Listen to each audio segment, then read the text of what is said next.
Class 12th की political science की जो फर्स्ट बुक जिसको आप बोलते हैं, यानी कि कंटेम्पररी वर्ल्ड पॉलिटिक्स, मतलब समकालीन विश्व में राजनीति। देखिए, बहुत से पीरियड्स में हम स्टडी करते हैं, एंशियंट, मिडीवल, मॉडर्न, और अब एक जो नया वर्ड जुड़ता है वो है कंटेम्पररी। कहते हैं पॉल साइंस में कंटेम्पररी, आपकी फर्स्ट बुक के फर्स्ट पेज पे ये इस फर्स्ट चैप्टर में लिखा है कि the end of cold war is generally seen as the beginning of contemporary era, यानी कि समकालीन समय जो हमारे साथ अभी चल रहा है, शीत युद्ध के खत्म होने के बाद, यानी कि कोल्ड वॉर के खत्म होने के बाद जो दौर चला है वर्ल्ड पॉलिटिक्स में, वो है आपका कंटेम्पररी एरा।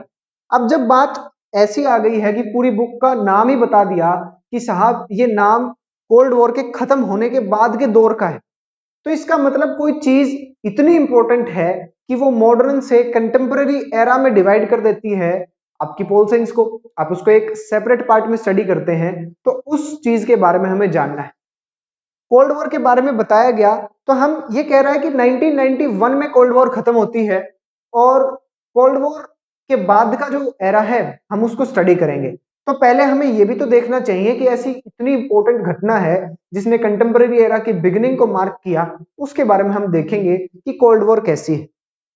देखिए, जैसे ही हम वॉर सुनते हैं, लड़ाई सुनते हैं, तो हमारे सामने कुछ चीजें बहुत क्लियर सी हो जाती हैं कि लड़ाई हो रही होगी, या तो आपने महाभारत देखी होगी तो वो वाली लड़ाई, और अगर आप हॉलीवुड मूवीज के फैन हैं तो आप कहीं और तरह की लड़ाई में देखने उसको इमेजिन करते हैं कि बड़े बड़े शिप्स वहां पर हैं, टैंक्स वहां पर हैं। एक जनरल इमेज हमारे सामने बनती है कि गोलियां चल रही हैं, लोग मर रहे हैं। लेकिन हम जब वॉर को स्टडी करते हैं तो जिस वॉर को आपने इमेजिन किया है वो हॉट वॉर है, यानी कि ऐसी लड़ाई जिसमें डायरेक्ट कॉन्फ्लिक्ट हो जाए, दो देशों के बीच में, दो व्यक्तियों के बीच में, दो पार्टीज के बीच में, उस कॉन्फ्लिक्ट में एक दूसरे पर हमला हो, हथियारों का प्रयोग किया जाए, एक दूसरे को क्षति पहुंचाई जाए, नुकसान किया जाए। ह्यूमन लाइफ में भी वो हो सकता है, या मॉनेटरी टर्म्स में भी वो नुकसान पहुंचाया जा सकता है। लेकिन कोल्ड वॉर इसका उल्टा है। कोल्ड वॉर कहती है कि टेंशन्स हैं, लड़ाई जैसा माहौल है, बस लड़ाई नहीं हो रही, सस्पेंस बना हुआ है। मतलब आपके पड़ोसी एक दूसरे को गालियां तो दे रहे हैं, आप खड़े देख रहे हैं, आप इंतजार में हैं कि कब ये पलट के इसको थप्पड़ मारे, लेकिन वो थप्पड़ नहीं मार रहे। एक पड़ोसी और दूसरे पड़ोसी के बीच में किसी बात को लेकर के विवाद हो गया, वो एक दूसरे से लड़ाई कर रहे हैं, मौखिक रूप से बोलकर, वर्बल एक दूसरे पर एलिगेशंस लगा रहे हैं। आप बाहर निकलते हैं, आप देखते हैं कि आपके आसपास के कुछ लोग किसी एक की साइड खड़े हैं, कुछ लोग दूसरे की साइड खड़े हैं। इसका मतलब है कि वो एक दूसरे को शो कर रहे हैं कि हाँ, हम आपके साथ खड़े हैं, अगर कोई विपदा आती है, यदि सामने वाला हमला करता है, हम तैयार खड़े हैं। सामने वाले को भी ये दिखता है कि हाँ, इसके साथ ये खड़े हैं, मेरे साथ ये खड़े हैं। ऐसे में कुछ लोग ऐसे भी होते हैं जो बीच बचाव करने आते हैं, और वो बीच बचाव करने वाले नॉन अलाइनमेंट मूवमेंट वाले लोग हैं इस चैप्टर के अंदर, हम उसको अब देखेंगे। तो ये जो कोल्ड वॉर है, ये कहती है कि लड़ाई नहीं है, वॉर लाइक सिचुएशन है। कोल्ड वॉर को जो है क्वाइन किया इस टर्म को बर्नार्ड बरूच ने, और ये एक अमेरिकन स्टेट्समैन थे। लेकिन इस वर्ड का बहुत ज्यादा एक्सटेंसिव यूज, यानी कि इसको पॉपुलराइज किसने किया? प्रोफेसर लिंपमैन ने। पंडित जवाहरलाल नेहरू ने इसके बारे में कहा नर्व वॉर, ब्रेन वॉर, या प्रोपेगेंडा वॉर। प्रोपेगेंडा वॉर कि एक दूसरे पे एलिगेशन लगा रहे हैं, सिस्टम लड़ाई नहीं हो रही है, बस इसको बोला जाता है a state of uneasy peace. मतलब शांति सी बनी दिखाई दे रही है, लेकिन उस शांति को बनाए रखना बहुत मुश्किल होता जा रहा है। लड़ाई नहीं हो रही, बस लड़ाई जैसा, यानी कि वॉर लाइक हिस्टेरिया क्रिएट हो चुका है कि किसी भी समय लड़ाई हो सकती। वही मैं आपको एक एग्जांपल देता हूं। बहुत बड़ी चीजों को बहुत छोटे लेवल पे जब आप समझते हैं तो आसानी से समझ में आएगा। आप अपने पड़ोस का एग्जांपल ले। वॉर के और भी टाइप हो सकते हैं, minor war, major war. Major war generally hot war की टर्म्स में लिया जाता है कि जिसमें ज्यादा क्षति पहुंचाई जाए। अब जैसे आपने अपने पड़ोसी को कुछ बोला, उसने आपको पकड़ के थूर दिया, अब वो माइनर है। आपने उसके दो थप्पड़ मारे, उसने आपको बुरी तरह से पीट दिया, वो माइनर वॉर है। मेजर वॉर में बड़े कॉन्फ्लिक्ट्स होते हैं। कोल्ड वॉर की अगर हम डेफिनेशन की बात करें तो कोल्ड वॉर की डेफिनेशन अपने अंदर बहुत सारी चीजें छुपाए हुए हैं। इस चैप्टर में कुछ चीजें हिडन है, जैसे कि कोल्ड वॉर क्या है ये तो बताया, लेकिन कोल्ड वॉर के कॉजेज एनसीईआरटी ने छुपा लिए, केवल 2 कॉजेज का नाम ले दिया, power rivalry and ideological differences. तो इस क्वेश्चन को हमें थोड़ा सा एक्सटेंसिव स्टडी करना है। अब ये कोल्ड वॉर कैसे कैसे चलती रही, इसके अंदर क्या क्या इंसिडेंट हुए, उनको हमें स्टडी करना है। और फिर कुछ मिससेलेनियस चीजें हैं, यानी कि ऐसी जो इन कैटेगरी में फॉल नहीं कर रही लेकिन इंपॉर्टेंट है, उनको हम पढ़ेंगे। चैप्टर में एनसीईआरटी के साथ साथ एडिशनल भी पढ़ाया जाएगा। आप अपनी नोटबुक को किसी भी उसको साथ रखें, हम कीवर्ड्स के ऊपर काम करेंगे। जब कीवर्ड याद हो जाता है तो आगे की स्टोरी आपको याद करनी होती है। A series of tensions, conflicts, and confrontation between the United States of America and the Union of Soviet Socialist Republics। मैं आपको थोड़ा सा बता देता हूं यूएसएसआर के बारे में। देखिए 1917 के अंदर बोल्शेविक रेवोल्यूशन होती, उससे पहले जार यानी कि रशियन एम्पायर होता था, जहां जार का शासन होता था। रशियन किंग्स को जार बोला जाता था और रूलर थे tsar Nicholas second. Tsar Nicholas second ruler थे, इनको हटाया गया और यहां पर रशिया बना। उसके बाद इसको लीड किसने किया, इस बोल्शेविक रेवोल्यूशन को लीड किया व्लादिमीर लेनिन ने। व्लादिमीर लेनिन ने इसको लीड किया और उसके बाद 1921 में इन्होंने अपने जो 15 अदर रिपब्लिक्स के साथ मिलकर के, यानी कि रशिया प्लस 14 अदर, तो 15 टोटल रिपब्लिक्स ने मिलकर के और एक अपना यूनियन बनाया जिसको नाम दिया union of Soviet socialist republics. इस वर्ड का मीनिंग समझिए, union of Soviet socialist republics. Union का मतलब संघ, कि ऐसे रिपब्लिक्स उनका एक यूनियन है, ठीक है। सोवियत मतलब पार्लियामेंट टाइप, यानी कि ये एक लॉ मेकिंग बॉडी के रूप में इसको लिया जाता है। सोवियत, सुप्रीम सोवियत जब बोला जाता है, यानी कि supreme parliament of USSR was in Moscow. Socialist and republics, these two words are very important. Republic मतलब when the head of a state is chosen by people directly or indirectly. अब India republic है, India के head of state India के president है। India के president को कौन चुनता है, स्टेट्स के MLA plus member of parliament plus में दिल्ली और पुदुचेरी के जो लेजिस्लेटिव असेंबली के 2 यूनियन टेरिटरी के लेजिस्लेटिव असेंबलीज है, वहां के एमएलए चुनते हैं। तो रिपब्लिक हो गया, इनडायरेक्टली भले ही चुना गया। Socialist, now this word makes a difference. Socialist का मतलब होता है कि ऐसे लोग जो एक अलग ही आइडियोलॉजी में विश्वास करते हैं, जो सोशलिज्म की आइडियोलॉजी, सोशलिज्म की आइडियोलॉजी में विश्वास करते हैं कि समाजवाद। यहां पर क्या है, यूएस ने रिप्रेजेंट किया कैपिटलिज्म को और इन्होंने रिप्रेजेंट किया सोशलिज्म को। इसमें फर्क देखने को क्या है कि कैपिटलिज्म के अंदर मोटा मोटा फर्क ये होता है कि कैपिटलिज्म में resources are owned by private individuals. यहां प्राइवेट का कोई हिसाब किताब नहीं है, एवरीथिंग बिलोंग्स टू स्टेट। सब कुछ राज्य का है, देश का है, वो जैसे काम करेगा वैसे ही आपको काम करना होगा। कोई प्राइवेट प्रॉपर्टी नहीं होती है, यहां लिमिटेड फ्रीडम होती है, यहां एक्सटेंसिव फ्रीडम आपको देखने को मिलती है। यहां जहां कैपिटलिज्म है वहां देखने को मिलता है कि डेमोक्रेसी भी आती है, लिबरल डेमोक्रेसी, लोगों को आजादी होती है, बोलने की आजादी होती है। लेकिन यहां ऐसी कोई आजादी नहीं होती। आप नेक्स्ट चैप्टर में सोवियत सिस्टम पढ़ेंगे, सोवियत सिस्टम की ड्रॉबैक्स पढ़ेंगे, उस चैप्टर में और डिटेल में क्लियर होगा। हमने देखा backed by their respective allies। Now this definition says, कहीं पर भी लड़ाई का वॉर सिचुएशन दिखाई दी नहीं, लड़ाई नहीं है, टेंशन है एक दूसरे के बीच में, कुछ मनमुटाव है, कॉन्फ्लिक्ट है किसी बात को लेकर के, कभी कभी कन्फ्रंट्रेशन भी हो जाती है, कभी कभी ऐसा भी हो जाता है कि मार डालेंगे, लेकिन लड़ाई नहीं हो रही, डायरेक्ट लड़ाई नहीं हो रही इनकी। रिस्पेक्टिव अलाइज, यानी कि ये तो देखने को मिला कि यार इन दोनों का साथ देने वाले तो लोग थे, यानी कि अलायंसेस थी।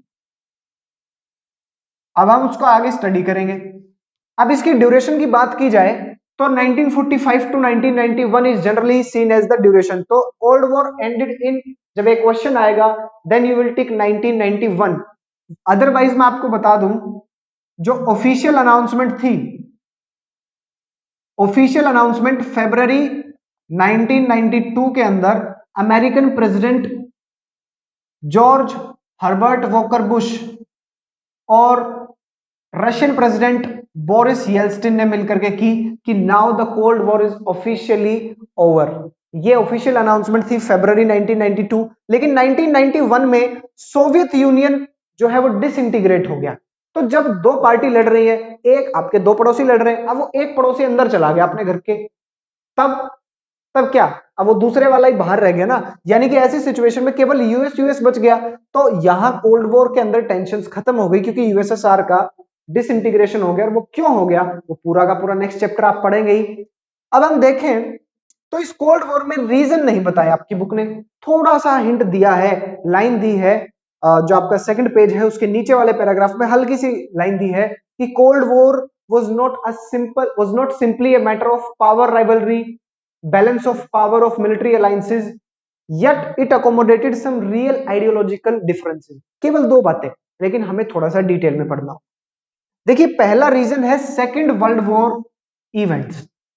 सबसे पहला जो है हमें देखना है कि सेकेंड वर्ल्ड वॉर हम जानते हैं 1939 के अंदर शुरू हुआ।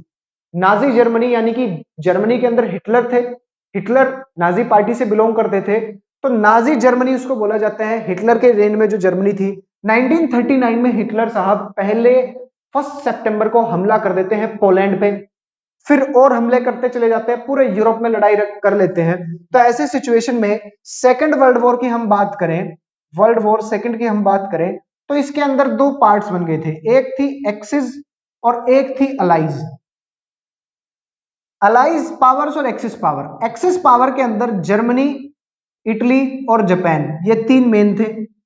इटली के अंदर सॉरी अलाइज पावर में हम देखें तो ब्रिटेन, यूएस, फ्रांस और रशिया, यानी कि उस समय का यूएसएसआर। अब इसमें हम देखें, अब ये देखें तो यहां पर आप देखिए उस समय तक जर्मनी के अंदर नाजी थे, यानी कि हिटलर थे। इटली के अंदर एक और आदमी बैठा था जिसका नाम था मुसोलिनी। इटली में मुसोलिनी है, यानी कि फासिज्म इटली के अंदर है। ऐसे सिचुएशन में इन अलाइज पावर ने हाथ मिलाए, कहा कि मिल करके इन लोगों को मारेंगे और बहुत मारेंगे सर। अब क्या होता है कि Britain and France were not cooperating with USSR. USSR ने क्या कहा कि अब जर्मनी जो है और यूएसएसआर का जो बॉर्डर है, तो Germany was fighting with USSR. ऐसे में Hitler had a very large army. Hitler को हराना इतना आसान नहीं था कि चलो हरा दिया। तो ब्रिटेन ने इसने रशिया ने क्या कहा कि आप जर्मनी के खिलाफ, जर्मनी एक फ्रंट पे लड़ाई लड़ रहा मेरे साथ, आप एक काम करो, आप जर्मनी के पीछे से या कहीं पर भी किसी भी एक फ्रंट के ऊपर लड़ाई और ओपन कर दो, एक फ्रंट और दे दो उनको लड़ने के लिए, ताकि आर्मीज डिवाइड हो जाए। अब ब्रिटेन और फ्रांस ये समझ रहे थे कि रशिया जो है, अगर आपने इसको मौका दे दिया तो ये हमने जैसे ही खोलेंगे दूसरा फ्रंट, जर्मनी जैसे ही पावर डिवाइड होगी तो रशिया जर्मनी को हड़प लेगा, ये अंदर आएंगे, कब्जा करेंगे और अपनी आइडियोलॉजी, देखिए आइडियोलॉजी भी तो कारण था ना, जहां वो यूएस कैपिटलिज्म की आइडियोलॉजी को फॉलो करता था, ये सोशलिज्म की आइडियोलॉजी को फॉलो करते थे। सोशलिज्म में अंदर कोई प्राइवेट प्रॉपर्टी नहीं होती, सिंगल पार्टी रूल होता है, डेमोक्रेसी नाम की कोई चीज नहीं होती। जो वन पार्टी है तो डेमोक्रेसी नहीं है। डेमोक्रेसी की बेसिक कंडीशन में है free fair elections with chance for the rulers to lose, कि रूलर भी हार जाए, इसमें तो वो होगा ही नहीं। साथ ही साथ यहां पर कैपिटलिज्म में उल्टा होता है कि आप प्राइवेट आदमी के पास भी प्राइवेट प्रॉपर्टी है, वो भी रिसोर्सेज ओन करता है। अब मान लो इस सोशलिज्म में क्या है, मैं चाहता हूं, मैंने ये मार्कर यूज किया, अब मैं चाहता हूं कि इस मार्कर से बढ़िया मार्कर मैं बना दूं, तो अगर मैं कैपिटलिज्म में हूं तो मैं सारे रिसोर्सेज लाऊंगा खरीद करके, इसको बनाऊंगा, सरकार जो टैक्स लेगी वो टैक्स ले लेगी, मैं इसको बेच दूंगा, मैं अपना प्रॉफिट कमाऊंगा। लेकिन अगर आप सोशलिज्म में हैं तो सोशलिज्म में ऐसा नहीं होता, वहां सरकार बताएगी कि ये बिकेगा या दूसरा बिकेगा, सरकार डिसाइड करेगी what to produce, how to produce and how much to produce and for whom to produce। ये चार कंडीशंस होती हैं। आप 12th के इकोनॉमिक्स के बच्चे जो हैं वो जानते हैं। मैं आपको बताऊं what to produce, कि क्या बनाना है जी, how to produce कैसे बनाना है, how to produce में ये कंडीशन होती है how much, कि कितना बनाना है। तीसरा होता है सर कि for whom to produce। अभी इकोनॉमिक्स का कॉन्सेप्ट तो है लेकिन हमें थोड़ा सा समझना होगा। व्हाट टू प्रोड्यूस चॉइस है, यार मैं ऐसी चीज बनाऊं जिससे मुझे बहुत ज्यादा प्रॉफिट हो, या मैं ऐसी चीज बनाऊं जिससे सोसाइटी को बहुत ज्यादा प्रॉफिट हो। अब मुझे पता है यार मैं शराब बनाऊंगा तो बहुत पैसा है, लेकिन सोसाइटी को नुकसान है। कैपिटलिज्म कहता है कि जो मन में आए वो बनाओ, सरकार ने अनुमति दे रखी है, वो चीजें बनाओ, टैक्स पे करो और उस चीज से आप अपना प्रॉफिट कमाओ। अब सोशलिज्म, कैपिटलिज्म में तो क्लियर है कि आपका मन करे वो बनाइए, लेकिन सोशलिज्म कहता है कि गवर्नमेंट विल टेल, हमें पता है कि क्या बनाना है, हमें पता है सोसाइटी की नीड्स का। यहां पर those products are produce that provides profit, profit motive है यहां पर। Goods and services of social welfare यानी कि सामाजिक उत्थान की जो चीजें हैं उनका प्रोडक्शन यहां पर किया जाता है, और ऐसा एक्सपेक्ट कर लिया जाता है। अब मुझे क्या चाहिए, मेरे पड़ोसी को क्या चाहिए, ये सब एक्सपेक्ट कर लिया जाएगा, ज्यूम कर लिया जाएगा कि सरकार को पता है। तो ऐसी कंडीशन के अंदर सरकार डिसाइड करेगी। अब हाउ टू प्रोड्यूस, दो कंडीशंस, दो तरीके हैं। पहला लेबर इंटेंसिव टेक्निक कि लेबर ज्यादा मशीनें कम, दूसरा कैपिटल इंटेंसिव कि मशीनें ज्यादा लेबर कम। कैपिटलिज्म कहता है कि जो आसान लगे, मशीन से काम सस्ता है मशीन से कर लो, लेबर से सस्ता है लेबर से कर लो। सोशलिज्म कहता है कि सरकार बताएगी बहुत ज्यादा अनएम्प्लॉयमेंट है तो लेबर इंटेंसिव टेक्निक यूज करोगे, सरकार ने कह दिया तो आपको करना पड़ेगा, आपके प्रॉफिट गिरेंगे तो गिरेंगे, कोई टेंशन नहीं उससे, गवर्नमेंट ने जो कह दिया वो कर दिया। How much to produce, capitalism में खुद डिसाइड किया जाता है मार्केट डिमांड्स को देखते हुए। यूएसएसआर ने एक उल्टा काम करने की सोची, वो हर चीज को ऐसे करने लग गए कि सर डिसाइड करेंगे हम, इतना चीज, इतने पोटैटो बनेंगे, इतनी चिप्स बनेंगी, इतनी ये चीजें बनेगी, सब कुछ ये खुद बनाने लग गए। तीसरा है फॉर हुम टू प्रोड्यूस कि मैं एक प्रोड्यूसर हूं, मैं ऐसी चीजें बनाऊं, मान लीजिए मैं डायमंड का बिजनेस करता हूं, तो मैं डेफिनेटली किसके लिए बना रहा हूं, रिच, मिडिल क्लास और पुअर के लिए मेरे पास कुछ नहीं है। लेकिन कोई व्यक्ति सड़क पे पान लगा रहा है, वो किसके लिए बना रहा है, he is making for poor people. यहां डिसाइड किया जाता है, कैपिटलिज्म में तो आप डिसाइड करेंगे कि किसके लिए, आप में दम होना चाहिए, but here the government says कि पब्लिक के लिए बनाएंगे, जनता के लिए बनाएंगे। ये डिफरेंसेस हैं इन दोनों सिस्टम में। अब यूएसएसआर जो था, अब ये बोल्शेविक रिवॉल्यूशन हुई, रशिया में कम्युनिज्म आ गया, और उसके बाद 15 और रिपब्लिक्स में इसने कम्युनिज्म ला दिया। अब ब्रिटेन और फ्रांस को चिंता है कि ये हड़प जाएंगे पूरे जर्मनी को, बहुत तेज है ये, तो इन्होंने मना कर दिया, इन्होंने कहा नो। ब्रिटेन और फ्रांस ने कहा कि नहीं, हम नहीं, फ्रंट नहीं खोलेंगे, और इन्होंने पता है क्या गड़बड़ की। अब अगर हम पूरा का पूरा यूरोप देखें, पूरे यूरोप को अगर हम देखें, तो यूरोप के अंदर हमें देखने को मिलेगा कि वेस्ट यूरोप और ईस्ट यूरोप, जो ईस्टर्न साइड है यूरोप की, वो यूएसएसआर के साथ अपना बॉर्डर शेयर करती है। वेस्टर्न साइड ब्रिटेन फ्रांस और इनके इन्फ्लुएंस में थी। ईस्टर्न साइड के अंदर कुछ रिपब्लिक्स थे जिनके अंदर सोवियत यूनियन की आर्मी थी, वो यूएसएसआर के पार्ट थे। इन्होंने क्या किया, ब्रिटेन और फ्रांस ने ये तो मना कर दिया कि जर्मनी के खिलाफ दूसरा फ्रंट नहीं खोलेंगे, बल्कि कहा कि अमेरिका की फोर्सेस लो, और ईस्ट यूरोप में जो इसके पास है ना, इसके आसपास है कि यहां से आर्मी भेज के इन पे भी कब्जा कर ले, तो ब्रिटेन और फ्रांस ने कहा कि अमेरिका की फोर्सेस लो और इन इलाकों में भेजो।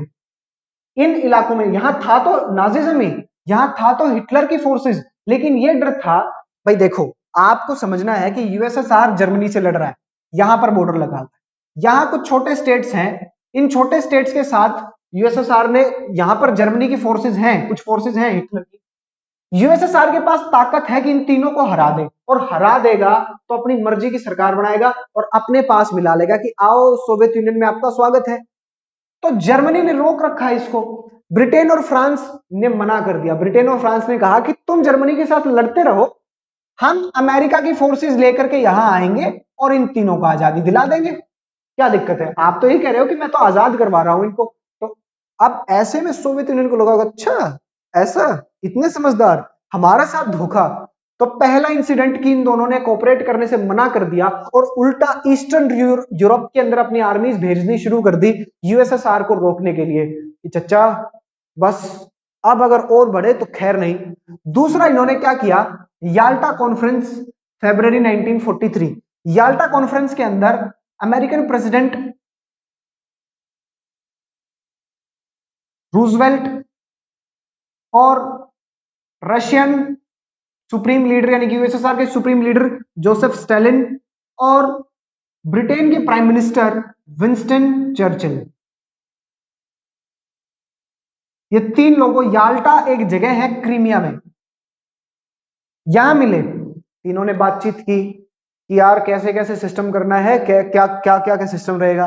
लेकिन यहां गड़बड़ क्या हुई, हमें तो सिर्फ गड़बड़ देखनी है साहब। गड़बड़ ये हुई कि ये जो है यूएसएसआर, स्टालिन ने कहा कि एक बार लड़ाई खत्म हो जाए, ये जो ईस्टर्न यूरोप की कंट्रीज मेरे कंट्रोल में है ना, इनमें इलेक्शन करवाएंगे, डेमोक्रेसी आएगी, सब बढ़िया रहेगा। ये बोले ठीक है, बड़ी अच्छी बात, क्या बात है, डेमोक्रेसी की बात करें, ये लो चाय पियो। अब ये वापस गया। अब वापस जाने के बाद इसने इस बात को माना ही नहीं। इन्होंने क्या किया, ईस्टर्न यूरोप की सरकारें गिरा करके अपने अंदर ले लिया और एक चीज इंट्रोड्यूस करवा दी, सोवियत मॉडल, या जिसको बोला जाता है सोवियत सिस्टम। क्लास अभी सेकंड चैप्टर में ही आएगा। इसका मतलब है कि वो सभी कंट्रीज जिनको यूएसएसआर ने आजादी दिलवाई थी, किससे, जर्मनी से, इटली से, यूरोप में तो जर्मनी और इटली है, तो जर्मनी और इटली से आजादी यूएसएसआर ने जिन कंट्रीज को दिलवाई, उन कंट्रीज को यूएसएसआर ने अपने अंदर मिला लिया, अपने कंट्रोल के अंदर ले लिया उन कंट्रीज को, और एक ब्लॉक बना दिया जिस ब्लॉक का नाम था सोवियत ब्लॉक। यानी कि सोवियत ब्लॉक के अंदर वो कंट्रीज थी जो यूएसएसआर का पार्ट थी, प्लस वो कंट्रीज जिसके ऊपर यूएसएसआर ने कब्जा कर लिया था। ठीक है जी, याल्टा कॉन्फ्रेंस होगी। फिर आता है सबसे इंपॉर्टेंट, जिसने कोल्ड वॉर को एक बहुत ज्यादा, वो कहते हैं ना आग में घी डाल देना, वो हुआ ट्रूमैन्स डॉक्ट्राइन। हैरी ट्रूमैन अमेरिका के प्रेसिडेंट थे। 12 मार्च 1947 को इन्होंने क्या किया, अब ब्रिटेन ने, अब यहां पर ये सब कुछ चल रहा है, गड़बड़ क्या होती है कि जर्मनी के साथ जब लड़ाई हुई तो 1943 के अंदर, 1943 में इटली ने सरेंडर किया। इटली के सरेंडर करते ही मुसोलिनी को इन्होंने अरेस्ट किया, उसको पनिश किया और एक गवर्नमेंट बना दी, पिएत्रो बदिग्लो की जो गवर्नमेंट थी, इस गवर्नमेंट ने इसको प्राइम मिनिस्टर बनाया और पिएत्रो ने कहा कि ठीक है जी हम सरेंडर करते हैं। गवर्नमेंट ने सरेंडर कर दिया, ठीक है। अब 1945 के अंदर, 1945 के अंदर 7 मई को, 7 मई 1945 को जर्मनी ने भी सरेंडर कर दिया। जर्मनी के सरेंडर के बाद अब देखा जाए तो जर्मनी को डिवाइड किया गया। अब इन्होंने जर्मनी को डिवाइड किया, West Germany US, France, Britain, और ईस्ट जर्मनी यूएसएसआर। अब एक जगह थी, यानी कि जब सरेंडर किया गया तो जर्मनी की एक कैपिटल सिटी है जिसका नाम है बर्लिन, तो बर्लिन को भी डिवाइड किया गया। बर्लिन को भी ईस्ट बर्लिन और West Berlin, East Berlin was in the hands of USSR और वेस्ट बर्लिन जो था वो वेस्टर्न कंट्रीज को दिया गया। तो अब अब क्या हुआ कि जर्मनी का हिस्सा मिलने के बाद अब यूएसएसआर की नजरें थी ग्रीस पे और टर्की पे। तो इन्होंने क्या किया, अब देखो अगर आपको किसी को लड़वाना है तो किसी एक कम्युनिटी को पैसा दे दो कि आप दूसरों के खिलाफ बोलो। इन्होंने क्या किया कि ग्रीस और टर्की के अंदर जो कम्युनिस्ट सोच वाले लोग थे, वो लोग जो कम्युनिज्म को फॉलो करते थे, यूएसएसआर ने उनको पैसा दिया कि लगा दो कम्युनिज्म को, बोलो खिलाफ बोलो इनके कैपिटलिज्म के और मांग करो कि कम्युनिज्म जिंदाबाद। अब इन लोगों ने करना शुरू किया, इसको पता चला, बोला बहुत बकवास हो गई। 12 मार्च को हैरी ट्रूमैन ने क्या कहा कि सर अब America shall provide economic and military aid to Greece and Turkey who are engaged in a civil war against communists। अब देखिए इन्होंने क्या कहा कि हम अब इकोनॉमिक और मिलिट्री यानी कि आर्थिक और जो है सैनिक सहायता देंगे ग्रीस को और टर्की को, क्योंकि वो लोग कम्युनिस्ट से लड़ रहे हैं, they were fighting against communist. And sir this, अब हमारे लिए इसकी स्पीच का क्या काम, बोलता रहे, but what happened here is कि सर अब यूएस को पता चला कि ये हमारी ड्यूटी है, it is the duty of US to stop the spread of communism, कि कम्युनिज्म को हमें रोकना है, ये हमारी ड्यूटी है पूरे वर्ल्ड में उसको बढ़ने से। And then America started giving act. अब इसके बाद अब यहां ये समझ में आ गया, ये कहावत तो है कि ये चैप्टर पूरी बुक का बेसिस बनाता है, लेकिन कनेक्ट नहीं कर पा रहे आप, जैसे कि सोवियत मॉडल सेकंड में आएगा। अब जो अमेरिका ने किया, हैरी ट्रूमैन की स्पीच के बाद अमेरिका ने जो किया, उसको हम हाउ वाले यानी कि मेजर इंसिडेंट्स में डिस्कस करेंगे, और तब आपको समझ में आएगा कि यूएस ने जैसे ही ये पता चला कि अच्छा ये हमारी जिम्मेदारी है, तो यूएस ने भर भर के पैसा दिया कैपिटलिस्ट कंट्रीज को कम्युनिज्म को बढ़ने से रोकने के लिए। उसके बाद हमने देखा कि आइडियोलॉजिकल कॉन्फ्लिक्ट्स। देखिए आइडियोलॉजिकल कॉन्फ्लिक्ट डेफिनेट थे, कैपिटलिज्म और सोशलिज्म की आइडियोलॉजी थी, वो डेमोक्रेसी को कहता है, ये कम्युनिज्म को फॉलो करता है। Now power rivalry and increase sphere of influence.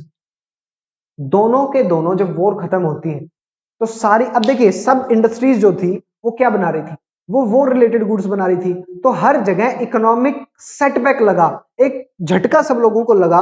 और ऐसी सिचुएशन के अंदर जब पावर राइवलरी बनी हुई थी, केवल दो कंट्रीज ऐसी थी जो पूरे वर्ल्ड में कहीं भी कुछ भी कर सकती थी, यूएस और यूएसएसआर। ऐसे में हर दोनों की दोनों साइड चाह रही है कि मैं अपने आप को सबसे ज्यादा पावरफुल बना लूं, पूरी दुनिया में सिर्फ और सिर्फ मेरी ही दादागिरी रहे, मेरा ही सब कुछ वहां पर चले। तो आपने आपको बढ़ाना चाहते थे, इसलिए दोनों ने बहुत सारे स्टेप्स उठाए, जैसे कि इकोनॉमिक हेल्प देना, अलायंसेस की फॉर्मेशन करना, वो हम आगे देखेंगे।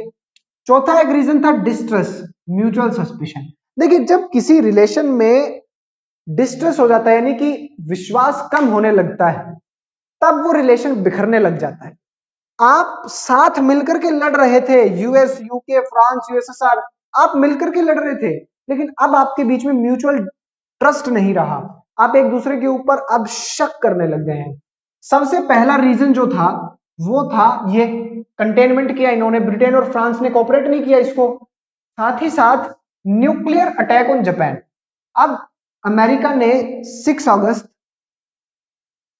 और 9 अगस्त को दो न्यूक्लियर बॉम्ब्स, 6 अगस्त हिरोशिमा लिटिल बॉय और 9 अगस्त नागासाकी फैटमैन के नाम से जो 15 किलोटन का और एक 21 किलोटन का जो न्यूक्लियर बॉम्ब ड्रॉप किए। ऐसे सीक्रेट्स ब्रिटेन को पता थे, यूएसएसआर। सबसे बड़ा धोखा कि आपने मुझे नहीं बताया, उसको पता है मुझे नहीं पता। अच्छा जब ये वाली बातें आती है ना कि अच्छा उसको पता था मुझे नहीं पता, तब ज्यादा दिक्कतें क्रिएट होती हैं। अब इन्होंने क्या किया, ओपनली क्रिटिसाइज किया, क्रिटिसिज्म, एक दूसरे के ऊपर एलिगेशंस कैसे लगाई।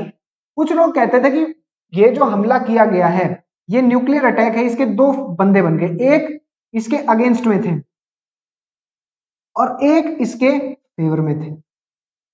इसके अगेंस्ट वाले कहते हैं कि देयर वाज नो नीड, कोई जरूरत ही नहीं, ये जापान तो सरेंडर करने वाला था। जापान ने surrender, very important thing is Japan surrender on 15 अगस्त, 15 अगस्त 1945 को जो है ब्रिटेन ने सरेंडर, जापान ने सरेंडर किया। और मैं आपको एक बहुत अच्छी बात बताता हूं, 15 अगस्त 1947 को ही इंडिया को क्यों आजाद किया, 14 या 17 या 18 को क्यों नहीं?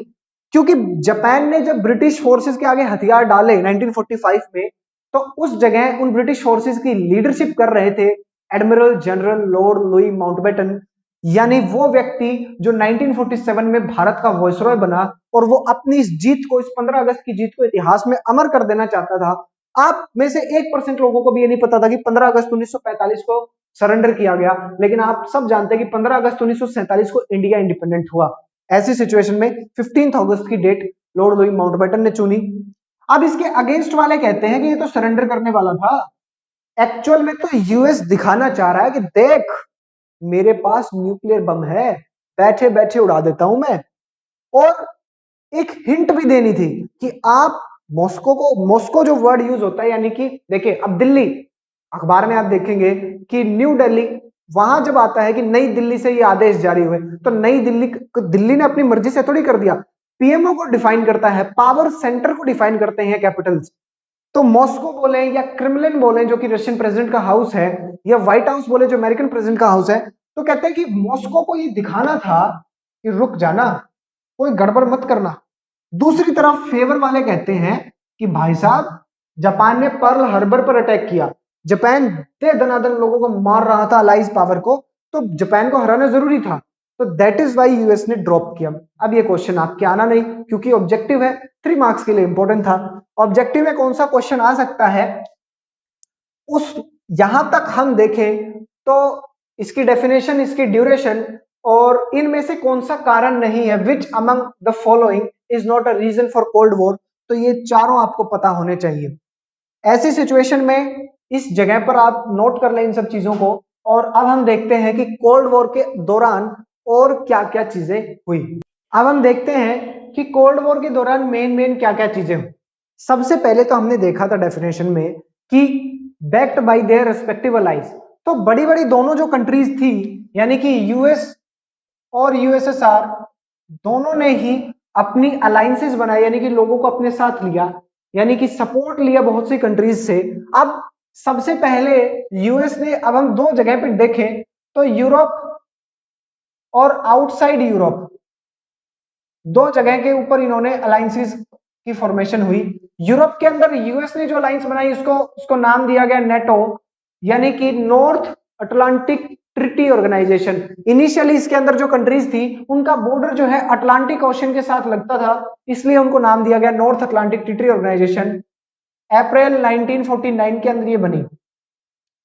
इसके अंदर 12 कंट्रीज थी इनिशियली, और इसका जो आप देखें, इसका मोटिव जो था वो था कि आपको एक सिक्योरिटी प्रोवाइड करवाती है, कलेक्टिव सिक्योरिटी सिस्टम। आपसे क्वेश्चन पूछा जा सकता है, which of the following was a collective security system provided by United states of America in Europe. तो यूरोप के अंदर नेटो का जो मोटो था वो था one for all for one, यानी कि यूएस भी मेंबर था इसका, कनाडा भी मेंबर था। तो अब नेटो कहती है कि यूरोप में और नॉर्थ अमेरिका के अंदर, यानी कि नेटो के किसी भी सदस्य के ऊपर यदि कोई हमला होता है तो उसे पूरी नाटो पर हमला माना जाएगा और सारे के सारे देश मिलकर के उस हमले का जवाब देंगे। यानी कि एक सिक्योरिटी सिस्टम है, आप एक से लड़ोगे तो आपको 12 और लोगों से लड़ना पड़ेगा। अब यहां पर इसके काउंटर में यूएसएसआर ने बनाया वॉर्सो पैक्ट। वॉर्सो पोलैंड में एक जगह है, वॉर्सो पैक्ट सेम कंडीशंस के साथ 1955 में बनाया गया। लेकिन वॉर्सो पैक्ट से अब 1 मार्क्स का question, what was the principal function? Principal function है कि नेटो की फोर्सेस को रोक, ठीक है। अब आउटसाइड यूरोप बात करें तो दो बनाई गई, सीटो सेंटो। सीटो जो थी वो 1954 में बनाई गई, सेंटो जो थी वो 1955 में बनाई गई। सीटो में फिलीपींस, पाकिस्तान और थाईलैंड को रखा गया, और सेंटो के अंदर तुर्की, इराक को रखा गया।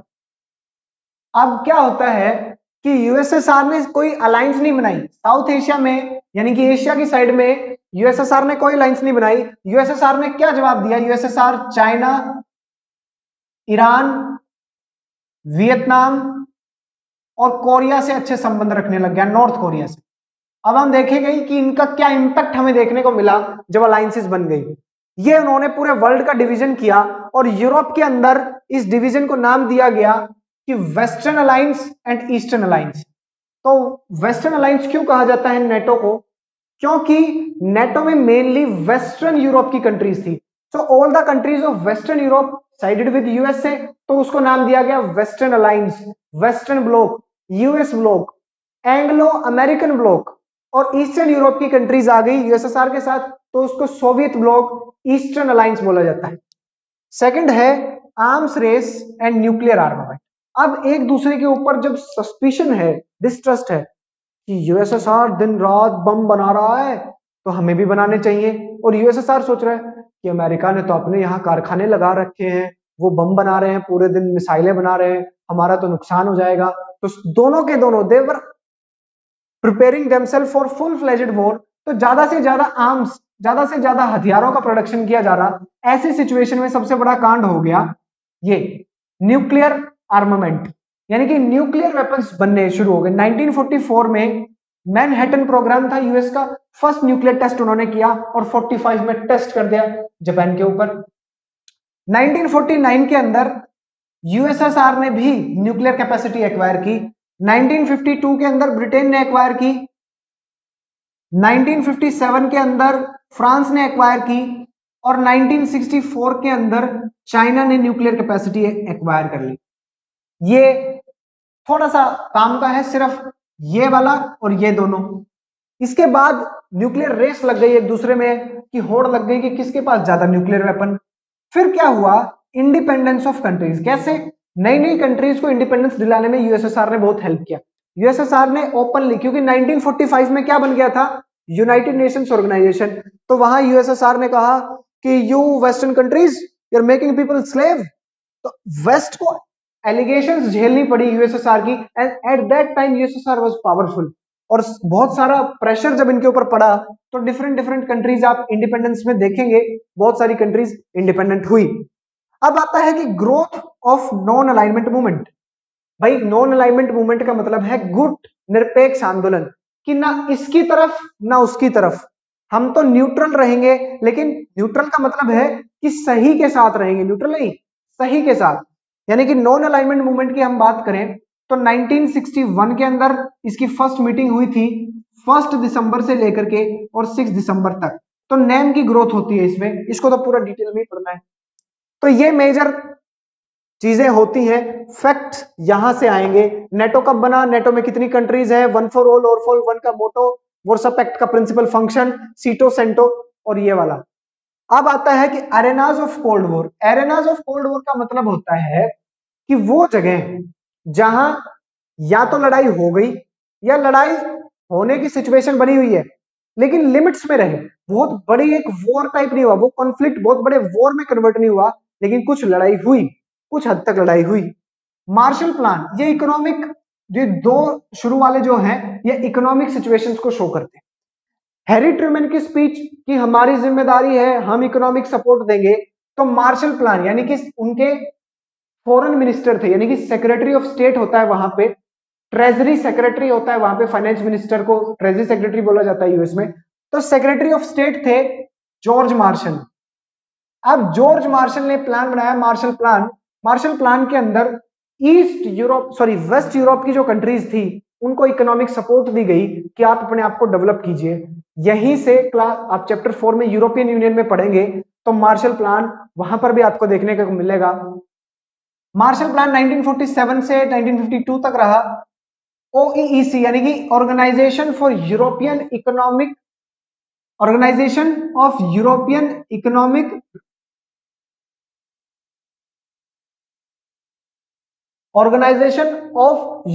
इकोनॉमिक कॉर्पोरेशन, ये जो थी ये 1948 में बनी, यानी कि इसके थ्रू इसके मेंबर बनो और मार्शल प्लान के तहत पैसा लो। यूएसएसआर ने मना कर दिया। यूएसएसआर ने क्या कहा, यूएसएसआर ने इसका रिप्लाई दिया 1949 में।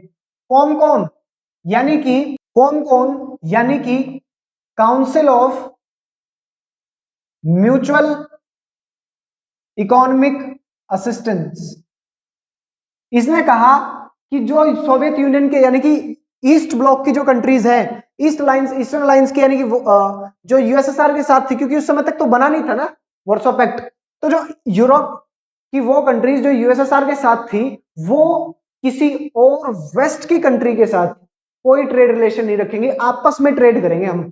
Sir shock therapy second chapter आप देखेंगे कि old structural trade relations broke.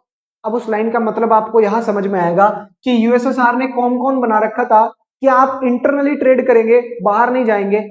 अब शॉक थेरेपी से कौन कौन को हटाना पड़ा, council of mutual economic assistance को हटाना पड़ा और उनके ट्रेड रिलेशंस बाहर गए। ये है कनेक्टिविटी, ये है कितना एक्स्ट्रा पढ़ना चाहिए का आंसर।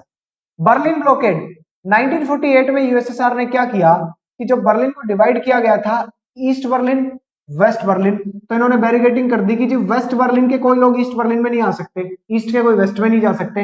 ये चाहते थे कि ये वेस्ट वाले हमारे साथ मिल जाएं, लेकिन फिर यूएसएसआर ने, अब एयर सप्लाईज जब आई, एयर सप्लाई बहुत सारी नेसेसरी चीजें थी जिनकी एयर सप्लाई की गई यूएस के द्वारा, यूके के द्वारा। यहां पर डर था कि कहीं उनके प्लेन्स को बम से ना उड़ा दे, मिसाइल से ना उड़ा दे, लेकिन ये खतरा टल गया। कोरिया वॉर यानी कि कोरिया के अंदर 1950 से 1953 तक रहा। जवाहरलाल नेहरू ने भी यहां पर एक बहुत इंपॉर्टेंट रोल प्ले किया। अब कोरिया क्या है, Korea north Korea south Korea. North Korea communist था, यानी कि ये यूएसएसआर और चाइना का सपोर्ट ले रहा है। चाइना किसके ब्लॉक में था, चाइना ब्लॉक में था यूएसएसआर के। कब तक था, 1969 तक। 1969 के अंदर लड़ाई होती है यूएसएसआर की चाइना की। एक जगह है यूएसएसआर की व्लादिवोस्तक। व्लादिवोस्तक पर चाइना ने अपना क्लेम कर दिया कि no no no this is our part, and Russia ने कहा अच्छा तो ले लो। तो रशिया ने इनको बहुत मारा वहां पे, तो इनके बीच में कॉन्फ्लिक्ट आ गए, तो स्प्लिट भी हुए यहां पर ये दोनों, लेकिन 1950 में साथ थे। तो नॉर्थ को इसका सपोर्ट था और साउथ कोरिया जो था वो कैपिटलिस्ट कंट्री है, यानी कि सपोर्ट था यूएस का और यूके का और फ्रांस का। ऐसी सिचुएशन के अंदर जब इसने एग्रेशन दिखाया नॉर्थ कोरिया ने, तो यहां पर कुछ लड़ाई हुई। पर्दे के पीछे रहकर साउथ कोरिया का साथ दिया यूएस ने, पर्दे के पीछे रहकर नॉर्थ कोरिया का साथ दिया यूएसएसआर ने। तो यही तो देखा ना, डायरेक्ट कॉन्फ्लिक्ट में नहीं आए वो। फिर आता है वियतनाम वॉर। वियतनाम वॉर जो है 1954 से और 1975 तक चला। वियतनाम में फ्रेंच कॉलोनियल पावर थे, लेकिन फ्रेंच वहां से छोड़ करके चले गए। और उसके बाद क्या था कि यहां पर लड़ाई चल रही है, इस लड़ाई के अंदर अमेरिका ने अपना इंटरवेंशन दे दिया फालतू। नॉर्थ वियतनाम और साउथ वियतनाम की लड़ाई में अमेरिका ने अपना फिर से इंटरवेंशन किया। अब नॉर्थ कोरिया के अंदर एक लीडर थे होचिमिन। होचिमिन एक महान लीडर, और होचिमिन साहब ने क्या किया कि 1954 में इन्होंने क्या किया, नॉर्थ कोरिया को संभालना शुरू किया और लड़ाइयां लड़ते रहे। अब नॉर्थ कोरिया का साथ किसने, नॉर्थ वियतनाम का साथ दिया यूएसएसआर ने, और साउथ का साथ दे रहे थे यूएसए। ऐसी सिचुएशन में एट लास्ट अब यहां पर आपके कार्टून भी, कार्टून है प्रेसिडेंट जॉनसन बी लिंडन का कार्टून है, वो बैठे हैं। अब वो वियतनाम को ना छोड़ सकते हैं ना खा सकते हैं, यानी कि वियतनाम में ऐसे फंसी अमेरिकी सेना कि लास्ट में बहुत बुरी तरीके से हार झेलते हुए बाहर आए, क्योंकि गुरिल्ला वॉरफेयर यहां पर था। और आप पढ़ के आए क्लास 10th में भी वियतनाम वॉर को। अब आता है सबसे important, Cuban missile crisis. Cuban missile crisis बहुत जनरल क्वेश्चन में पूछता हूं। 1961 the leaders of Soviet Union were afraid that US would invade communist rule Cuba and overthrow its ruler, its president Fidel Castro. अब एक बात बताओ, 1945 के अंदर कोल्ड वॉर शुरू हुई, 1961 में क्यूबन मिसाइल क्राइसिस की वो हुई शुरुआत। क्यूबन मिसाइल क्राइसिस कब हुआ था? 1962 में। कोई डाउट नहीं रहना चाहिए, 1962 और 1 में बहुत डाउट रहता। क्यूबन मिसाइल क्राइसिस 1962 में हुआ था, अक्टूबर के महीने में हुआ था।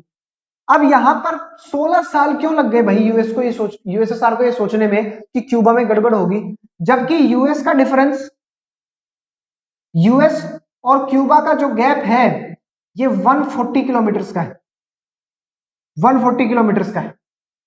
और यूएसएसआर जो है वहां हजारों किलोमीटर दूर है। तो क्या हुआ कि 1959 में, जनवरी 1959 तक क्यूबा के अंदर कम्युनिस्ट सरकार नहीं थी, कैपिटलिस्ट सरकार थी। प्रेसिडेंट थे बटिस्टा। अब क्या होता है कि जैन 1959 के अंदर एक कूप होती है, एक मिलिट्री कू होती है, और फिदेल कास्ट्रो उस मिलिट्री कू को लीड करते हैं। बटिस्टा गवर्नमेंट को हटाते हैं, अपने आप को पावर में लाते हैं और कहते हैं कि वल्ला हबीबी, आज से क्यूबा में communist system.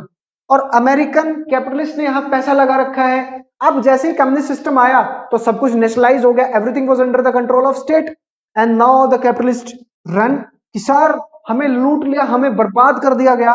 Now the president was John F Kennedy. तो ही सेड टू सीआईए कि निपटाओ इसको। नाउ व्हाट हैपेंड इज, यहां इन दोनों के बीच में एक बे है, बे ऑफ पिग्स। अब इन्होंने क्या किया, बे ऑफ पिग्स से कुछ आर्म्ड उनको भेजा। 1961 में बे ऑफ पिग्स इन्वेजन किया। 1961 में यूएस ने अपने कुछ लोगों को भेजा यहां पर कि जाओ हमला करो, इनको मारो और निपटा दो। अब ये खबर पता चल गई फिदेल कास्ट्रो साहब को, तो कास्ट्रो ने अपने आप को बचा लिया। बे ऑफ पिग्स इन्वेजन फेल हो गया। बे ऑफ पिग्स इन्वेजन आपकी टाइमलाइन में है, लेकिन आपको कनेक्ट नहीं करना है सर, आप कनेक्ट कर लेते तो समझ में आते। अब जब Bay of Pigs invasion fail हो गया तो Fidel Castro ran to USSR कि मार डाला हमें, बचाइए। And now USSR said, who was in USSR? Nikita Khrushchev. ये इंपॉर्टेंट है सर, पेयर में क्वेश्चन आता है कि during Cuban missile crisis who was the president of USA? John F Kennedy. Supreme leader of USSR Nikita Khrushchev. President of Cuba Fidel Castro. और चौथा option पता क्या देते हैं? वो देते हैं कि यूएन के सेक्रेटरी जनरल कौन थे? वो थे यूथांट यूएन के सेक्रेटरी जनरल थे। तो यूएसएसआर ने कहा कि चिंता मत करो, हम देखते हैं। अब यूएसएसआर ने अपने न्यूक्लियर मिसाइल्स यहां लगा दी, क्यूबा को बिल्कुल एक रशियन बेस में कन्वर्ट कर दिया, मिसाइलें लगा रखी हैं, न्यूक्लियर मिसाइल लगा दी। अब जैसे ही यहां न्यूक्लियर मिसाइल लगाई तो सर अब यहां इसकी जो रेंज है वो और ज्यादा बढ़ गई।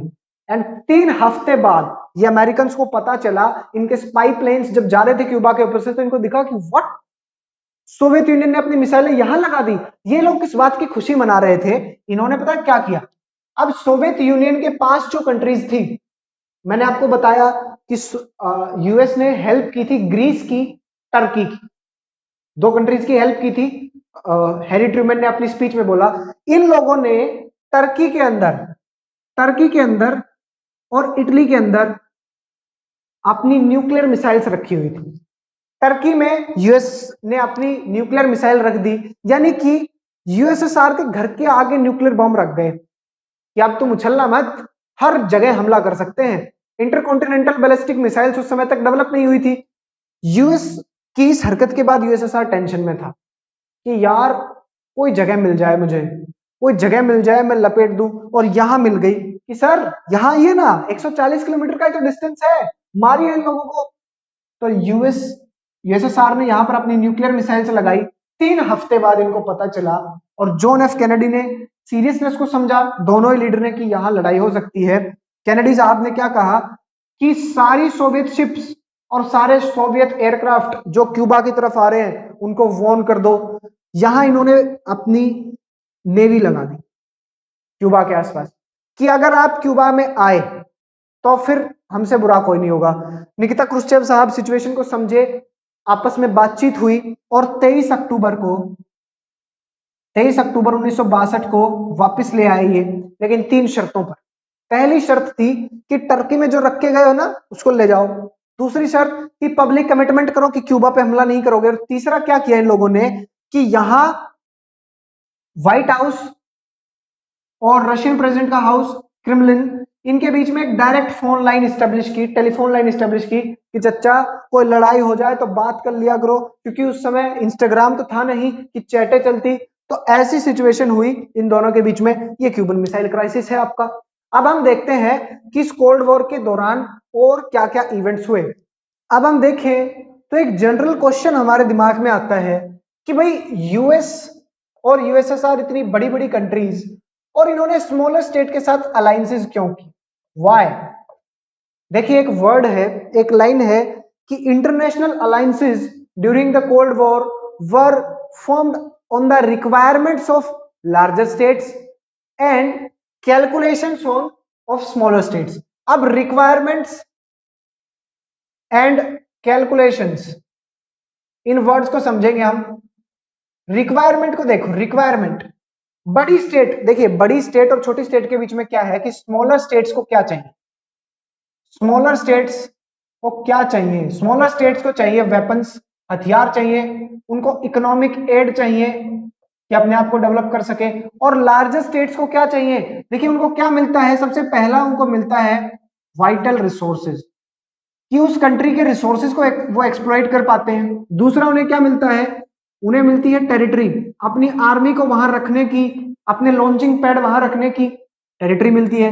तीसरा उन्हें क्या मिलती है, लोकेशन टू स्पाई, कि नजदीकी से आप उनके ऊपर निगाह रख सकते हो, अपने हवाई जहाज उड़ाए, स्पाई प्लेन्स, और देख के आ गए।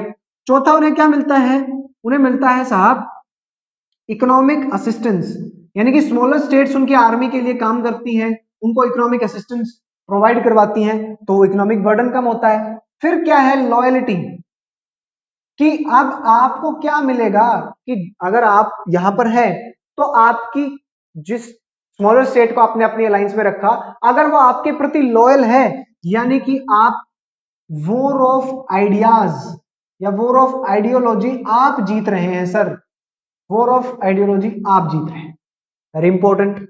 अब ये है लार्जर स्टेट्स की रिक्वायरमेंट्स, ये सॉरी लार्जर स्टेट्स को ये फायदा है, स्मॉलर स्टेट्स को ये फायदा। अब रिक्वायरमेंट क्या है, जैसे हम देखें क्यूबा, क्यूबा ये किसकी रिक्वायरमेंट थी, यूएसएसआर की, कि भाई मुझे कोई ऐसी कंट्री मिल जाए अमेरिका के आसपास कि मैं उसमें न्यूक्लियर बम रख दूं, मिल गई, लगा दिया। अब ऐसे में जो टर्की था वो किसकी रिक्वायरमेंट था, टर्की यूएस की रिक्वायरमेंट था कि मैं यूएसएसआर के नजदीक न्यूक्लियर बम रख दूं। तो ये आपने देखा। साथ ही साथ क्या था कि आर्मीज का भी रोल बहुत ज्यादा था, आर्मीज का, जैसे कि ईस्टर्न यूरोप के अंदर, ईस्ट यूरोप के अंदर यूएसएसआर की फोर्सेस थी, क्योंकि ईस्ट यूरोप में क्यों थी फोर्सेस? यहां पर क्वेश्चन उठता है कि वाई, लेकिन सर दिल पे हाथ रख के बोलिए, आपने नहीं सोचा ना क्यों थी? क्योंकि ईस्टर्न यूरोप के अंदर जहां इटली और जर्मनी का कब्जा था, उनके कब्जे से यूएसएसआर की फोर्सेस ने उनको आजादी दिलवाई थी, लिबरेशन करवाया था उनका, उनको लिबरेट किया था, इसलिए यूएसएसआर की आर्मी वहां थी और अब उनको इसने अपने कंट्रोल में ले लिया। तो ये हमने देखा कि इनकी कैलकुलेशंस। फिर अब हमारे सामने आता है non alignment movement, NAM. Sir ये क्या है, नैम क्या है, वो हम देखते हैं कि नैम का मतलब होता है a policy of staying out of alliances in general and military pacts in particular। कि मिलिट्री पैक्ट से तो बिल्कुल ही नहीं करना है, अलायंसेस से भी दूर रहेंगे, और खासकर मिलिट्री जो एग्रीमेंट्स हो रहे हैं, यानी कि नेटो, वार्सो पैक्ट, सीटो, सेंटो, इन सब चीजों से हम दूर रहेंगे। इसके लिए एक नेसेसरी कंडीशन थी, इसको ज्वाइन करने की कंडीशन क्या थी, ये क्वेश्चन पूछेगा, बिटवीन द लाइंस क्वेश्चन आएगा, what was the condition? The condition was you should not be a member of any alliance, आप किसी भी अलायंस के मेंबर नहीं होने चाहिए, नेसेसरी कंडीशन है, ठीक है। अब इसके बारे में पूछता है कि नॉन अलाइनमेंट मूवमेंट कैसे डेवलप होती। देखिए अब क्या है कि हम पहले से ही मिलते रहे, आप अब सेकंड, सर कनेक्टिविटी इसी का नाम है। सेकंड बुक में आप पढ़ेंगे कि मार्च 1947 के अंदर एशियन नेशंस कॉन्फ्रेंस हमने यहां पर करवाई,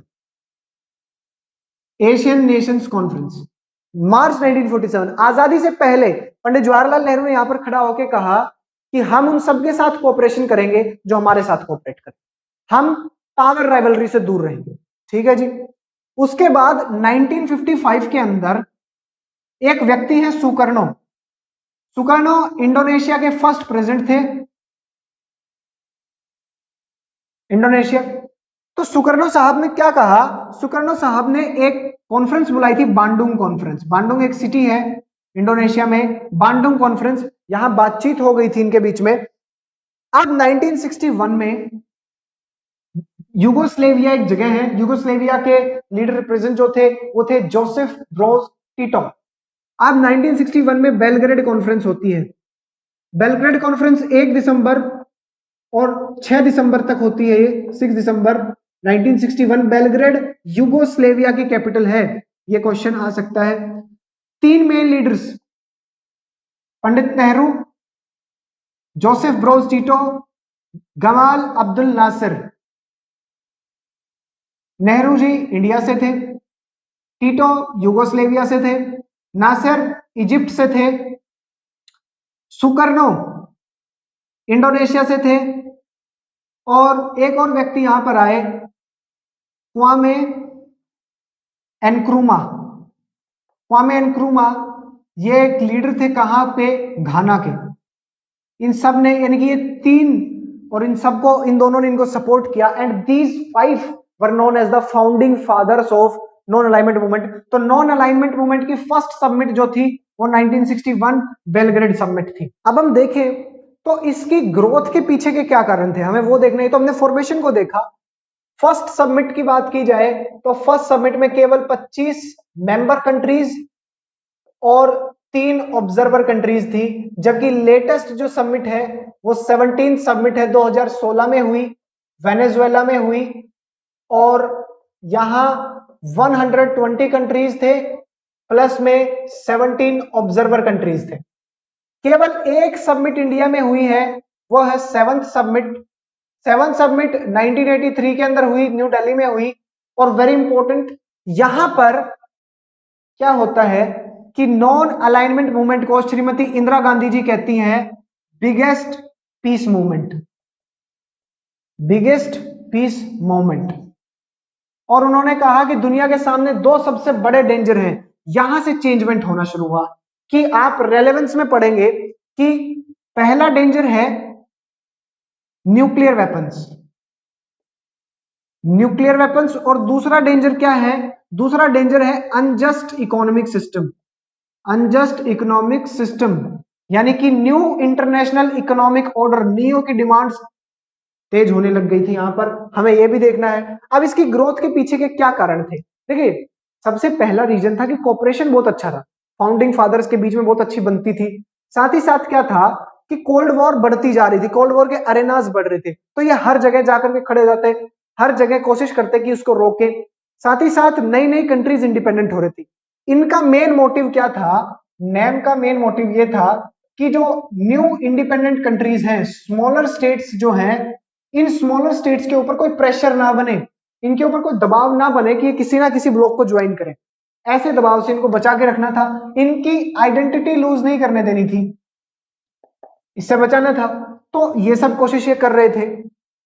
नेम के बारे में तीन इंपॉर्टेंट बातें। पहला, हेट्रोजीनियस, यानी कि नेम में सिर्फ एक ही तरह की कंट्रीज नहीं थी, different different countries, different different political system, कहीं पे पार्लियामेंट्री डेमोक्रेसी, कहीं पे प्रेसिडेंशियल सिस्टम, अलग अलग सिस्टम की कंट्रीज थी, तो हेट्रोजीनियस थी। यहां क्वेश्चन आता है, which of the following characteristics does not match with name? Second था नॉट आइसोलेशनलिज्म। आइसोलेशनलिज्म होता है remaining aloof from world affairs, कि दुनियादारी की कोई चिंता नहीं है, कि आपको कोई फर्क नहीं पड़ता, कोई किसी को मारे, कोई किसी को पीटे, आप सब अपना काम कर रहे हैं। तो आइसोलेशनलिज्म नहीं था, एक्टिव रोल प्ले किया है नेम के मेंबर्स ने। तीसरा है नॉट न्यूट्रलिटी, ये इंपॉर्टेंट है, यहां कंफ्यूज हो जाते हैं। नॉट न्यूट्रलिटी, न्यूट्रलिटी भी नहीं थी। न्यूट्रलिटी में होता है कि आपको लड़ाई में कोई सिस्टम नहीं है, कोई सही हो कोई गलत हो, कोई लेना देना नहीं है, बिल्कुल बाहर। लेकिन नेम ने क्या कहा कि कॉज के ऊपर, जस्ट कॉज, की कारण सही है या नहीं, आप उसके, हम भी तो लड़े थे, नेम के मेंबर्स भी तो लड़े थे, क्या इंडिया पाकिस्तान की लड़ाई नहीं हुई? हुई थी। ऐसी सिचुएशन में कहा कि कॉज को देखेंगे और जो सही है उसका साथ देंगे, जो गलत है उसको अपोज करेंगे। For example Korea war, Korea war में हमने नॉर्थ कोरिया को अपोज किया। वियतनाम वॉर के अंदर हमने अमेरिका को, यूएसए को जो है अपोज किया। ऐसे में हम देखते हैं कि नॉट न्यूट्रलिटी। इसके साथ साथ नेम के अंदर जो बातें आती हैं वो है कि नेम ने अपने आप को बदला, नेम ने अपने अंदर चेंजेस किए। नेम के जो मेंबर्स थे मेनली वो एलडीसीज थे, यानी कि least developed countries, least developed countries जो थे वो नेम के मेंबर्स थे। ऐसी सिचुएशन में लीस्ट डेवलप्ड कंट्रीज में क्या था कि इनको समझ में नहीं आ रहा था। अब ये इकोनॉमिक हेल्प के लिए इन्हें बार बार बड़ी बड़ी इकोनॉमिक इंस्टीट्यूशन के पास जाना पड़ता, आईएमएफ में जाते, वर्ल्ड बैंक में जाते, वहां पर मेन डोमिनेंस किसकी? ब्रिटेन की, यूएस की, मतलब इनके कॉलोनियल मास्टर्स की वहां डोमिनेंस। तो इनको समझ में आया कि जब तक सस्टेनेबल इकोनॉमिक डेवलपमेंट नहीं हो जाती, यानी कि स्थायी आर्थिक विकास जब तक नहीं हो जाता, तब तक इनको रियल इंडिपेंडेंस नहीं मिलेगी। तो इन्होंने बहुत डिमांड की और फिर आया UN, United Nations conference on trade and development, 1972 के अंदर इसने अपनी रिपोर्ट पब्लिश की। 4 प्रोविजंस रखे गए। सबसे पहले कहा कि एलडीसीज के पास ज्यादा कंट्रोल होना चाहिए अपने रिसोर्सेज का, यानी कि वेस्ट की कंट्रीज इनके रिसोर्सेज को एक्सप्लॉइट करना बंद करें। दूसरा, टेक्नोलॉजी ट्रांसफर, कि वेस्ट जो है वो अपनी टेक्नोलॉजी ट्रांसफर करे लो कॉस्ट के ऊपर इस लीस्ट डेवलप्ड कंट्रीज को, ताकि ये भी अपने यहां पर डेवलपमेंट कर पाए। तीसरा इन्होंने क्या किया कि एक्सेस टू वेस्टर्न मार्केट, कि आप टेक्नोलॉजी आ जाए, बना लो जब सब कुछ, तो वेस्ट के मार्केट में आप बेच सकते हो, आपके लिए वो भी खुला है। चौथा इन्होंने बहुत इंपॉर्टेंट किया कि इंटरनेशनल इकोनॉमिक इंस्टीट्यूशंस के अंदर, यानी कि आईएमएफ और वर्ल्ड बैंक जैसी इंस्टीट्यूशन के अंदर लीस्ट डेवलप्ड कंट्रीज के रोल को बढ़ाने की बात की गई। अब हालांकि क्या था कि यूएन ने, अब धीरे धीरे इन लोगों ने क्या काम किया, 1970s से इन लोगों ने अपने आप को चेंज करना शुरू किया इकोनॉमिक सिस्टम की तरफ। इन्होंने देखा कि इनके साथ गलत हो रहा है, ये सब डिमांड इसी गलत होने के डिमांड का ही तो नतीजा थी। तो नियो की डिमांड ये लोग कर रहे थे, न्यू इंटरनेशनल इकोनॉमिक ऑर्डर, कि हमारे पास ज्यादा रिसोर्सेज होने चाहिए, हमें मौका मिलना चाहिए, हमारा एक्सप्लॉयटेशन बंद होना चाहिए। तो ऐसी सिचुएशन में अब अपने इकोनॉमिक टर्म्स में आया, लेकिन पूरा का पूरा वेस्ट जो था, पूरी की पूरी डेवलप्ड कंट्रीज जो थी वो एक मत थी और अपोजिशन हुआ और नियो इनिशिएटिव फेल हो गया। 1 मार्क्स का question, why neo failed? This stiff and United opposition by the developed. अब हम अपने चैप्टर के एंडिंग की तरफ बढ़ते हैं और हम देखते हैं कि क्या नेम की रेलेवेंस आज भी है। यह क्वेश्चन बहुत परेशान करता है। आपके टीचर्स इसको 6 मार्क्स में दे देते हैं, यह क्वेश्चन हद से हद 2 मार्क्स में आएगा, क्योंकि नेम की रेलेवेंस आपकी बुक में बहुत कम दिखाई गई है। देखिए, नेम ने अपने ऑब्जेक्टिव्स डिफाइन किए। फर्स्ट समिट में इसने कहा कि हमारे ऑब्जेक्टिव है peace, stability, development, disarmament, nuclear disarmament और एंड ऑफ कॉलोनियलिज्म, अपार्थेड, उन सबको बंद करना है। इंटरनेशनल इंस्टीट्यूशंस को और ज्यादा स्ट्रेंथन करना है, रूल ऑफ लॉ एस्टेब्लिश करना। क्या इसकी कोर वैल्यूज थी? एक कोर वैल्यू जो थी इसकी, वो थी आपकी आइडेंटिटी, कि स्मॉलर स्टेट्स को प्रेशराइज ना किया जाए, स्मॉलर स्टेट्स की खुद की एक इंडिपेंडेंट फॉरेन पॉलिसी हो। अगर मैं यूएस के साथ हूं और मैं एक स्मॉलर स्टेट हूं, तो यूएस जो कहेगा मुझे वो कहना पड़ेगा कि यूएस ने कहा तो ठीक है जी। तो यूएस के ब्लॉक वाले यूएस के फेवर की बातें बोलेंगे, यूएसएसआर के ब्लॉक वाले यूएसएसआर की बातें बोलेंगे। ऐसे में इंडिपेंडेंट फॉरेन पॉलिसी कहां? आपकी जो मेजर स्टेट आपसे जो कह रही है, आप तो वो कर रहे हैं, तो that is not independent foreign policy. तो आइडेंटिटी बनती है आपकी, और इंडिपेंडेंट फॉरेन पॉलिसी के लिए इन्होंने कहा ये इनकी एक कोर वैल्यू थी। डिसआर्मामेंट, एंड ऑफ कॉलोनियलिज्म और अपार्थेड, इसके लिए भी इन्होंने अभी तक स्ट्रगल रखा है। पीस और स्टेबिलिटी के लिए काम कर रहे हैं जी। इकोनॉमिक इश्यूज, अब इन्होंने अपने आप को शिफ्ट किया 1970s से। इकोनॉमिक इश्यूज में नियो की डिमांड है, ठीक है जी। फिर इन्होंने क्या किया? Reforms in international institutions, United Nations Organization इसी टर्म में है। यूएनओ के अंदर रिफॉर्म्स की बात इन्होंने की है। यूएन की सिक्योरिटी काउंसिल के अंदर आप परमानेंट मेंबरशिप को बढ़ाइए, वीटो हटाइए, ऐसी बहुत सी बातें इन्होंने की। अब नेम ने इंडिया को, देखिए इंडिया ने कोल्ड वॉर में अपने आप को नहीं डाला, ना तो हम लड़ाई में गए, ना हमने दूसरों को जाने दिया। अब हमें फायदा क्या हुआ? हमने रोल तो प्ले किया, हमने लड़ाई जब हो रही थी, कॉन्फ्लिक्ट को लड़ाई में बदलने से रोका। पंडित जवाहरलाल नेहरू ने आपने देखा क्यूबन मिसाइल क्राइसिस में भी रोल प्ले किया, और उन्होंने रोल प्ले कहां किया? कोरिया वॉर के अंदर इंडियन डिप्लोमेट्स भी बातचीत करते रहते थे कि किसी तरह से शांति बनी रहे। ऐसे में हमारी जो पॉलिसी थी नॉन अलाइनमेंट मूवमेंट की, इंडिया की जो फॉरेन पॉलिसी थी, इसने कैसे हेल्प किया? On decisions according to own interest. अगर किसी अलायंस में आप हैं तो आप अपने मर्जी के अकॉर्डिंग कोई डिसीजन नहीं ले सकते, जो आपके सुपर पावर ने कहा है आपको मानना पड़ेगा। लेकिन इंडिया तो किसी के पास नहीं था, तो इंडिया अपनी मर्जी से अपने बेस्ट चुनता था डिसीजंस को। Balanced one against another. अगर इंडिया को लगता कि मुझे कोई एक बहुत ज्यादा प्रेशराइज कर रहा है, यूएसएसआर भी चाहता है इंडिया मेरे साथ रहे, यूएस भी चाहता है कि इंडिया मेरे साथ रहे। अगर इंडिया को लगता है कि यूएस मेरे को ज्यादा परेशान करता है, वो यूएसएसआर की तरफ अपने आप को डाल देगा, ये सेम ऐसा यूएस की तरफ कर सकता है वो। तो एक दूसरे को बैलेंस करके रखा। अब इस पॉलिसी का क्रिटिसिज्म बहुत होता है, ये पहले 3 मार्क्स में और कभी कभी 6 मार्क्स में भी आता था, अब इसके चांसेस कम है कि अनप्रिंसिपल्ड है। आपने ये ढोंग किया है, आपने बना तो दिया, आप मेजर डिसीजन से बचते रहे, आपने छुपा लिया अपने आप को कि हाँ जी हम तो नॉन अलाइनमेंट मूवमेंट में, हम तो किसी के साथ नहीं। दूसरा, इनकंसिस्टेंट, बोला आप तो कह रहे थे किसी का साथ नहीं देंगे, आपने 1971 में 20-year treaty of peace and development आपने साइन की, पीस एंड कॉपरेशन की ट्रीटी आपने साइन की, इसको पीस ट्रीटी बोला जाता है। यूएसएसआर के साथ 1971 में वो 20 साल के लिए ट्रीटी साइन की। तो यूएस ने कहा कि देखा इंडिया ने तो कर लिया ज्वाइन, यूएसएसआर की तरफ है इंडिया। लेकिन इंडियंस ने कहा कि भैया बांग्लादेश वॉर में हमें जरूरत थी, हमें हेल्प की जरूरत थी, इसलिए हमने किया। इस ट्रीटी से हमने यूएस के साथ रिलेशंस बिगाड़े नहीं। तो ये काउंटर आर्ग्यूमेंट है। अब हम देखें कि कुछ पीस ट्रीटीज हुई, अब दोनों कंट्रीज को रियलाइज हुआ, देखिए इतना सब होने के बावजूद लड़ाई क्यों नहीं हुई? उसका एक कारण था डेटरेंस। डेटरेंस का मतलब होता है कि दोनों ताकतों के पास, दोनों साइड के पास इतनी ताकत है कि अगर हमला होता है तो हम इतना जबरदस्त रिटेलिएशन करेंगे कि आप इतना लॉस होगा कि आप सोच नहीं सकते।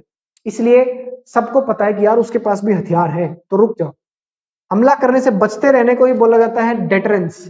तो ये डेटरेंस रिलेशनशिप था दोनों में, जिसने रोके रखा।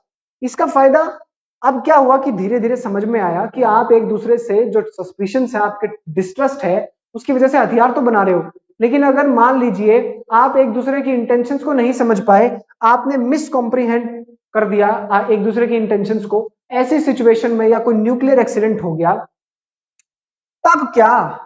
तो इन्होंने कहा कि हाँ अब वक्त आ गया है कि न्यूक्लियर वेपन्स को या और किन्हीं वेपन्स को कम किया जाए।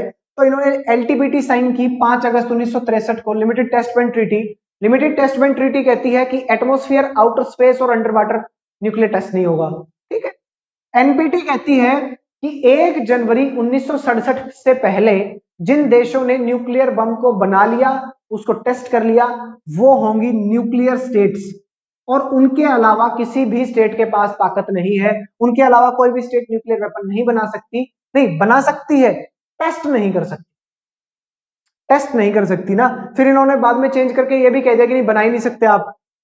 फिर सॉल्ट 1 यानी कि स्ट्रेटेजिक आर्म्स लिमिटेशन टॉक 1, इसमें रिचर्ड निक्सन और लियोनिड ब्रेजनेव के बीच में साइन हुई 26 मई 1972 को, यानी कि एंटी बैलिस्टिक मिसाइल्स ट्रीटी बोला जाता है, एवीएम ट्रीटी। इसने कहा कि आप स्ट्रेटेजिक ऑफेंसिव आर्म्स को कम करेंगे। इसी स्टेप में सोल्ट 2 जो थी वो 8 जून 1979 को हुई वियना में, ब्रेजनेव और वहां पर जिमी कार्टर के बीच। स्टार्ट 1 मॉस्को में हुई, गोर्बाचेव और जॉर्ज हर्बर्ट वॉकर बुश के बीच। स्टार्ट 2 जो थी वो बोरिस येल्सिन और जॉर्ज बुश के बीच में हुई 3 जनवरी को। देखिए इस चैप्टर में काफी कुछ एक्स्ट्रा भी पढ़ा, काफी कुछ बुक से रिलेटेड भी पढ़ा। स्टिल आप जब तक खुद अपना काम नहीं करेंगे आपको कोई भी इसमें जो है क्लियरिटी नहीं होगी। अगर आपको इस चैप्टर से रिलेटेड कोई डाउट होता है तो आप मुझे पूछ सकते हैं। अगर आपको ये चैप्टर अच्छा लगा है तो सब्सक्राइब करें, लाइक करें, शेयर करें। इंस्टाग्राम के ऊपर एस्पिरेंट 16 के नाम से जो चैनल है, हमारा जो पेज है, उसको फॉलो करें। इसके साथ ही इस चैप्टर के लिए आपको एक लिंक दे दिया जाएगा जहां पर आप इस चैप्टर के नोट्स और इस चैप्टर के ऑब्जेक्टिव क्वेश्चंस को प्रैक्टिस कर सकते हैं। Thanks a lot.